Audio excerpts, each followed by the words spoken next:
दुपारच्या वेळामध्ये ना सगळे कामं वगैरे आवरले होते घरातले आणि म्हटलं चला आता काहीतरी आपण करूया. बसलो तर खाली आणि भरपूर दिवस झाले मशनीवर बसलेच नव्हते.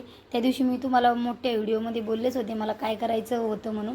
त्यासाठी मग म्हटलं चला काहीतरी आता मोबाईल बघून बघून भरपूर बोर झाले होते, काहीतरी करूया. ही साडी आहे ना, साडीचा पीस आहे ब्लाऊजच्या, तर मस्त आहे रबजब, पण मी ती साडी घालत नाही आहे. चांगली आहे साडी आणि भरपूर ब्लाऊज झालेत. म्हटलं कशाला शिवायचं, रब कपडा आहे मस्त आणि तसाच तर पडून आहे. म्हटलं याचं काहीतरी करूया. माझ्या भावानी आहे ना माझ्या मुलीला मोठा टेडी बिअर घेऊन दिला होता, मग तो खराब झाला. मग मी काय केलं, त्याचा रूम सगळा काढून ठेवला. म्हटलं आपण रूम चेंज करून इकडे येणार आहे, तर ते तिकडे गेल्याच्या नंतर मस्त मुलासाठी उशी करूया. तर मी तसाच एका पिशवीमध्ये भरून ठेवला होता. खराब झाला होता आता, टेडी मोठा दिला होता.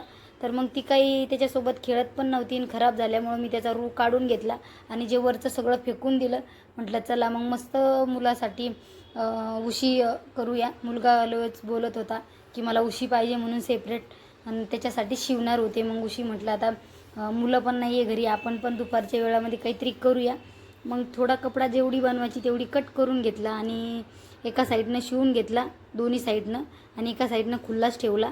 म्हटलं त्याच्यामध्ये आपण घालून टाकू आणि मस्त नरम नरम एकदम सॉफ्ट बनते उशी. मी असंच करत असते. माझ्याकडं पहिल्या 2 उशा आहेत, त्या पण मी अशाच रूच्या बनवलेल्या आहे.